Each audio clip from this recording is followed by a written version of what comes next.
Madinah bukan sekedar kota, ia adalah tempat di mana hati merasa tenang, langkah terasa ringan, dan air mata bisa jatuh tanpa tahu kenapa. Di setiap hembusan anginnya, ada ketenangan yang tak bisa dijelaskan. Ada cinta, ada rindu yang tumbuh tanpa disuruh. Inilah kota Nabi Muhammad, tempat beliau berdakwah, mencintai umatnya, dan akhirnya beristirahat dalam damai. Saat kita bersyalawat di raudah, seakan doa melayang tanpa penghalang. Damainya berbeda, heningnya menyentuh jiwa, maka jangan heran banyak hati yang ingin kembali, lagi dan lagi, ke Madinah Al-Munawwarah.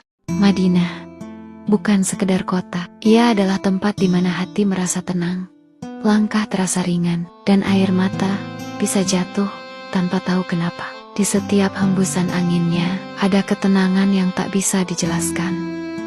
Ada cinta, ada rindu yang tumbuh tanpa disuruh. Inilah kota Nabi Muhammad, tempat beliau berdakwah, mencintai umatnya, dan akhirnya beristirahat dalam damai. Saat kita bersyalawat di raudah, seakan doa melayang tanpa penghalang. Damainya berbeda, heningnya menyentuh jiwa, maka jangan heran banyak hati yang ingin kembali, lagi dan lagi, ke Madinah Al-Munawwarah.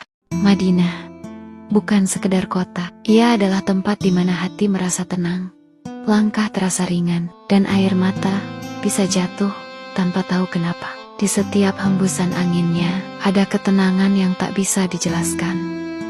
Ada cinta, ada rindu yang tumbuh tanpa disuruh. Inilah kota Nabi Muhammad, tempat beliau berdakwah, mencintai umatnya, dan akhirnya beristirahat dalam damai. Saat kita bersyalawat di raudah, seakan doa melayang tanpa penghalang. Damainya berbeda, heningnya menyentuh jiwa, maka jangan heran banyak hati yang ingin kembali, lagi dan lagi, ke Madinah Al-Munawwarah. Madinah bukan sekedar kota, ia adalah tempat di mana hati merasa tenang, langkah terasa ringan, dan air mata bisa jatuh tanpa tahu kenapa. Di setiap hembusan anginnya, ada ketenangan yang tak bisa dijelaskan.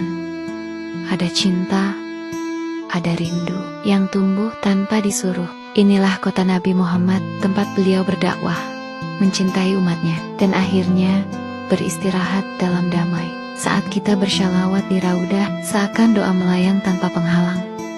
Damainya berbeda, heningnya menyentuh jiwa, maka jangan heran banyak hati yang ingin kembali, lagi dan lagi, ke Madinah Al-Munawwarah. Madinah bukan sekedar kota, ia adalah tempat di mana hati merasa tenang,